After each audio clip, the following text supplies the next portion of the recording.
కుట్రకు తెరలేపుతున్న డ్రాగన్ ఏఐతో దుష్ప్రచారం చేస్తుందని హెచ్చరిక మైక్రోసాఫ్ట్ సంచలన ప్రకటన చేసిందట.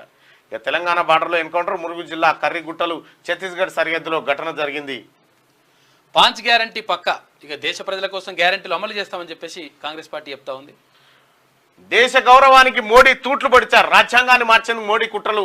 దేశం కొందరు సొత్తు కాదు అందరిది. రైతుల కోసం కాంగ్రెస్ గెలవాలి. జైపూర్ ఎన్నికల ప్రచారంలో సోనియా గాంధీ. తెలంగాణలో ఆట మొదలైంది. ఫిరాయింపులు తప్ప పాలనపై దృష్టి లేదు. ఓట్లు అడిగే నైతిక హక్కు కాంగ్రెస్ కు లేదు. బీజేపీతోనే రాష్ట్ర అభివృద్ధి సాధ్యం. ఈ 10 ఏళ్ల కాలంలో దేశవ్యాప్తంగా 400 మంది ఎమ్మెల్యేలను చేర్చుకుందయ్యా బీజేపీ పార్టీ. రేవంత్ ప్రభుత్వం దునపోత్తో సమానం.